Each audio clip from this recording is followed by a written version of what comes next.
انتہائی محترم vice chancellor صاحبہ، میں دل سے شکریہ ادا کرتا ہوں کہ ہماری اس ایکٹیویٹی کو آپ نے اکنالج کیا۔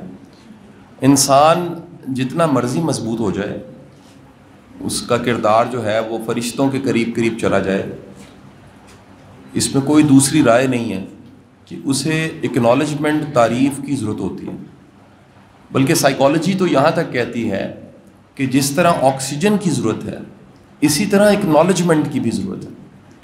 اور آپ میں سے اگر کسی کے ساتھ میرا پرانا تعلق ہے، دوستی کی شکل میں گل نخیز صاحب کے ساتھ، بھاجن کے ساتھ، یا میرے کئی ایسے کولیگز بیٹھے ہوں گے، تو یہ پریکٹس میں نے اپنے استادوں سے جو سیکھی میں پوری زندگی کرتا رہا۔ آج بھی فاؤنڈیشن ایک بھی خط آ جائے ہم اس کا جواب دیتے ہیں، ایک بھی کتاب تحفے کی شکل میں آ جائے ہم اس پہ میڈم پراپر اکنالجمنٹ لیٹر لکھتے ہیں، اور جتنی ہمیں پر ڈے ڈاک آتی ہے، میسیجز آتے ہیں، کالز آتی ہیں، سب چیزوں کو ہم رپلائی کرتے ہیں۔ سب سے بڑھ کے ایک ایسی تربیت میڈم جو ہمارے گھروں میں تھی، شاید یہ اسی کی ایک شکل ہے، میں آپ کو کریڈٹ دیتا ہوں، یہ سارا کریڈٹ آپ کو جاتا ہے، آپ نے ایونٹ رکھوا دیا۔ ہمارے گھروں میں جب کسی ساتھ والے گھر سے کچھ فرنی کھیر بن کے، کوئی زردہ چاول، گڑ والے چاول بن کے آتے تھے، تو ہماری نانیاں، دادیاں جو تھیں وہ برتن خالی نہیں ٹورا کرتی تھی، واپس وہ رکھ لیتی تھیں۔ اگر کچھ نہیں ہوتا تھا، جو ہے اسی وقت ڈال کے بھیج دیا، لیکن وہ رکھ لیتی تھی۔ اور جس دن کچھ خیر کی چیز کو ایسی پکی ہوتی تھی، اس برتن کو فل کر کے پھر بھیجا کرتی تھیں کہ یہ ناشکرے پن کی علامت ہے کہ کسی گھر سے کچھ آیا، ہم نے کھایا پیا، ان کا شکریہ ادا نہیں کیا۔ تو شکریہ ادا کرنے کی جو نانیوں دادیوں کی ایک رسم تھی، وہ آج کی بڑی ماڈرن شکل میں یہ ہے کہ آپ کے ساتھ کوئی کچھ بھی اچھا کرے، آپ کچھ نہ کر سکیں، کم از کم ایک اچھا سا میسج کر دیں، آپ خط لکھ دیں۔ میڈم میں کیونکہ پڑھانے سے آغاز کیا، میں ٹیوشن پڑھاتے پڑھاتے میرا جرنی یہاں تک پہنچا ہے، اور مجھے ہمیشہ فخر محسوس ہوتا ہے، میں کبھی شرم محسوس نہیں کرتا کہ میں یہاں تک پہنچنے کے لیے میں نے کتنے قدم اٹھائے، کتنے سٹیپس اٹھائے، کتنی محنت کی۔ یہ میرا پرائیڈ ہے۔ جرنی ہوتا ہے وہ سارا آپ کا، ایک ایک قدم آپ کا پرائیڈ ہوتا ہے۔ اور اس سارے جرنی میں، ٹیوشن پڑھانے سے آج تک کے سفر میں، مجھے اچھا لگا جب کسی طالب علم نے مانا کہ سر میں آپ سے پڑھاؤں، اس میں کوئی سول سرونٹ ہو یا ناکے پہ کھڑا ایک سپاہی ہو، وہ ناکے پہ جب دیکھتا ہے اور کہتا ہے سر السلام علیکم سر، آپ سے سر میں پڑھا ہوں، یقین کیجئے میں بتا نہیں سکتا کہ کتنی خوشی ہوتی ہے۔ تو یہ ایک عمل جو اکنالجمنٹ کا اس یونیورسٹی نے کیا، اب تک میرا خیال ہے، مجھے صبح میری ٹیم نے میسج میڈم کر دیا، اپ ٹو ڈیٹ فگرز یہ ہیں کہ تقریباً 1 کروڑ روپیہ ہم لاہور کالج یونیورسٹی کو دے چکے ہیں، 10 ملین روپیز۔ اب اس میں ایک کوتاہی ہماری بھی ہے، وہ بھی ہمیں ماننی چاہیے کہ جب ہم نے اس کو شروع کیا تو یہ اتنا آنن فانن یہ پروجیکٹ شروع ہوا 2 سال پہلے، کہ جو ہمارے یونیورسٹی کے رابطے تھے اور جو ہمارے کوئی کہہ لیجیے کنیکشنز تھے، ہم نے انہی کو استعمال کیا۔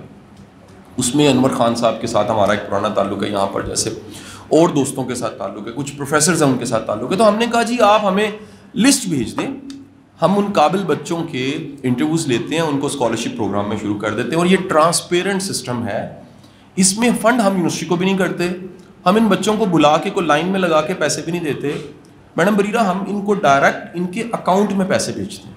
یعنی پہلی کنڈیشن یہ ہے کہ آپ اپنا اکاؤنٹ بنوائیں، بلکہ چیلنج ہی آتا تھا اکاؤنٹس ہمارے اکاؤنٹ آفس سے کہ بعض بچوں کی عمر 17 سال، یہ بڑی حیران کن سر بات تھی، مطلب اب بچے بڑی عمر سے پہلے ڈگریاں مکمل کرنے لگ پڑے ہیں اور نمبر ختم ہونے لگ پڑے ہیں، تو ان کو پھر ہم کہتے تھے اپنے پیرنٹس کا آپ بنوا لیں اکاؤنٹ، اور ہم ان کے اکاؤنٹ میں ٹرانسپیرنٹ منتھ کا 10,000 روپیہ ڈائریکٹ پہلی کو ٹرانسفر کریں گے۔ کنڈیشن صرف ایک ہے، یہ بڑی انٹرسٹنگ چیز ہے، یہ پاکستان کا اپنی نوعیت کا سب سے مختلف اسکالرشپ پروگرام ہے۔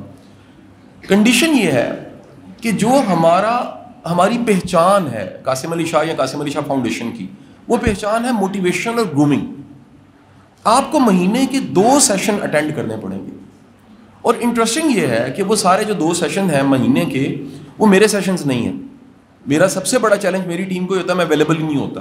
فاؤنڈیشن میرے کتنے پروجیکٹس میں سے، اب تو جب سے گورنمنٹ کی ذمہ داری آئی ہے، الحمرہ فاؤنڈیشن، باقی ذمہ داریاں کنسلٹنسی کی چلتی رہتی ہیں، تو ہم نے گیسٹ اسپیکرز کو انوائٹ کرنا شروع کیا۔ لائک آپ میں سے جو بچے پڑھے ہیں وہ جانتے ہیں کہ ان کو writing skills madam 34th common کے سول سرونٹ جو ہیں ٹاپر 34th کامن کے عمر ریاض چیمہ صاحب نے پڑھائی، وہ پولیس آفیسر ہیں, 2 ڈگری ان کی باہر سے ہیں, اور وہ ایک کمپیٹنٹ آفیسر ہیں. وہ ٹپیکل پروفیسر یا ٹیچر نہیں ہیں. ان کی اپنی جو ورڈز ہے وہ یہ ہے کہ ان کا لکھا ہوا کانٹینٹ دنیا میں مانا جاتا ہے. ان کو اسپوکن انگلش اسد یعقوب صاحب نے پڑھائی. اب اسد یعقوب ہمارے ملک کے وہ ٹرینر ہیں جو آن لائن دبئی میں بھی پڑھا رہے ہوتے ہیں, وہ باہر جا کے بھی کام کر رہے ہوتے ہیں. تو ہمیں بیسٹ ٹرینرز جو ملے ان کو فاؤنڈیشن نے فنڈ کیا اور ان کی گرومنگ کی کلاسز ہم نے شروع کروائی. کمال یہ ہوا کہ ان بچوں کی میڈم اتنی شاندار فیڈ بیک اس یونیورسٹی کی آئی, میں آپ کو بتا نہیں سکتا. ان سب کو میں اپنی بیٹیاں کہتا ہوں.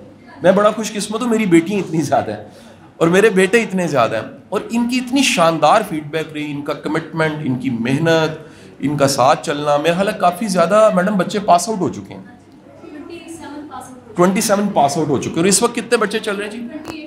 28 اس وقت اسٹوڈنٹس ہیں جو اس وقت یہاں موجود ہوں گے اسکالرشپ پروگرام میں, جو فائدہ اٹھا رہے ہیں. میں آپ سب سے یہ آج کے اس ایونٹ کے ذریعے صرف ایک ہی میسج دینا چاہوں گا, اور وہ میسج یہ ہے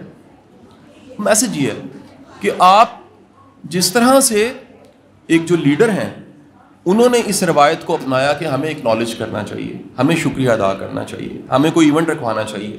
اگر لیڈر کی اپروچ ہے تو میرا خیال ہے آپ سب کو اور ہم سب کو بھی یہ سیکھنا چاہیے کہ ہماری زندگی میں جب بھی کوئی آسانی پیدا کرتا ہے تو اس کا شکریہ ضرور ادا کریں. میرے استاد واصف علی واصف صاحب ایک دفعہ فرمانے لگے کہ اگر کسی نے تحفہ دیا ہے تو اس کی قیمت اس کو ضرور ادا کرو.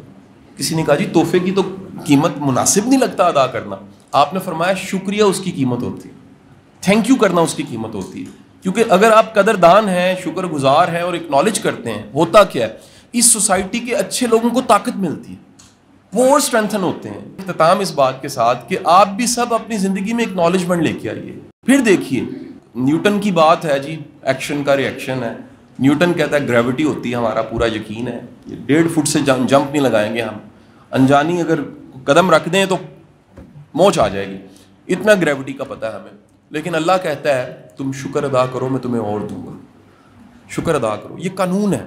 جب بھی آپ میں گریٹیچیوڈ ہوتا ہے, جب بھی آپ میں اکنالجمنٹ ہوتی ہے, جب بھی آپ میں ایڈمٹ کرنا ہوتا ہے کہ میں مانتا ہوں کہ میرے لیے کسی نے آسانی کی, میری لائف میں کوئی ویلیو ایڈ کی, تو یقین کیجیے یہاں تک کہ درویش اور صوفی یہ فرماتے ہیں میڈم, ان کا درجہ یہ آ جاتا ہے کہ ان کی زندگی میں جو برا ہوتا ہے اس کا بھی شکریہ ادا کرتے ہیں. اس میں بھی کوئی مصلحت تھی اللہ کی کہ اس طرح کے حالات سے اللہ نے گزارا اور اس سے بھی ہماری کو گرومنگ ہوئی. ہمیں زندگی میں کئی چیزیں ناپسند ملتی ہیں, اس میں بھی کوئی مصلحت ہوتی ہے. قدرت بعض اوقات آپ کو غم بھیجتی ہے اور آپ کی گرومنگ کر دیتی ہے. قدرت آپ کو کبھی چیلنج بھیجتی ہے, آپ کی گرومنگ کر دیتی ہے. باب پرانے کہتے ہیں قدرت چٹھی بھیجتی ہے, اس کے اوپر دکھ لکھا ہوتا ہے, آپ کھولنے تو اندر خوشی ہوتی ہے. قرآن کہتا ہے مشکل کے ساتھ آسانی ہے, بعد نہیں آسانی. ہمیں لگ رہا ہوتا ہے کہ بڑی مشکل ہے, اس مشکل میں ہماری میکنگ ہو رہی ہوتی ہے, اس مشکل میں ہم تیار ہو رہے ہوتے ہیں. اور رومی کہتا ہے کہ اگر کسی کو یہ شوق ہو گیا کہ اس نے کمر پہ ٹیٹو بنوانا ہے شیر کا, اور وہ ٹیٹو بنانے والے کے پاس چلا گیا اور پہلی سلائی اسے لگی ہے گرم, اور وہ پوچھنے لگ پڑے کہ کیا بنا رہے ہو, تو وہ کہے کہ جی میں شیر کی کھال بنا رہا ہوں. اور جس کو درد ہو رہی ہے وہ کہے نہیں یہ چھوڑ دو باقی بنا دو, اور دوبارہ گرم سلائی لگے اور وہ کہے نہیں یہ چھوڑ دو اب کیا بنا رہے ہو, اس نے کہا پنجے بنا رہا ہوں. اس نے کہا یہ چھوڑ دو باقی بنا دو. اب کیا بنا رہے ہو, درد ہوئی, دانت بنا رہا ہوں. اس نے کہا یہ چھوڑ دو باقی بنا دو. تو ٹیٹو بنانے والا اپنی گرم سوئی کو زمین پہ مار کے کہے گا شیر نہیں بن سکتا. شیر درد سے بنتا ہے, پین سے بنتا ہے. کریشن ہوتی پین میں. دنیا کے سارے میں یہ بات میری شاید سمجھ لیجئے مستعار جملہ سمجھ لیجئے گل نوخیز اختر صاحب سے میں نے لے لیا. اگر ہیر اور رانجھے کی شادی ہو جاتی نا تو اچھرے میں 3 مرلے کا مکان ہوتا ان کا اور 6 بچے ہوتے. یہ جدائی کی وجہ سے وہ کہانی لکھی گئی. رومیو جولیٹ اگر شادی ہو جاتی تو یقین کریں کہ یو کے کے کسی گاؤں میں وہ سیٹل ہو چکے ہوتے بچوں کے ساتھ. ٹھیک ہے جی, یہ شکر ہے جدائی ہوگی. اگر سونی مہیوال کا سونی کا گھڑا کچا نہ ہوتا پکا ہوتا تو انشاءاللہ وہ پار جاتی اور اس کے بعد شادی ہوتی. گجرات کے کسی مضافاتی گاؤں میں وہ دونوں سیٹل ہو کے بچے پیدا کرتے, زندگی گزارتے. جدائی ہو گئی. دنیا کی بڑی بڑی کریشنز پین میں ہوئی ہیں, بڑی بڑی. ماں کا درجہ اتنا کیوں بدلا ہے, جو پیدائش ہے نا موت کے برابر ہے. انسان کی کریشن میں اللہ نے ایک پین رکھی ہے اس ماں کے لیے, موت کے برابر پین. تو میرے بچوں آپ کو جو کچھ ملتا ہے اس کو اکنالج کیجیے. اور درویشوں کی زبان میں وہ جو دکھ بھی ملے ہیں, دکھ قبول محمد بخشا, وہ بھی بڑے پیارے ہیں. وہ بھی پیارے کیوں ہیں کہ اللہ نے اپنی مرضی بتائی ہے اور اللہ نے بتایا کہ اس میں کوئی نہ کوئی حکمت ضرور ہے. وہ سب حالات جو آپ کو مشکل ملے ہیں, جو چیلنج آپ کو ملے ہیں, جو آج آپ پرائز پے کر رہے ہیں, دور پار سے آتا ہوگا, کسی کے والد کتنی محنت کرتے ہوں گے, کیپ ان یور مائنڈ, اس میں کوئی نہ کوئی اللہ کی حکمت ضرور ہے. شکر ادا کیجیے. آپ کا بہت بہت شکریہ. Thank you.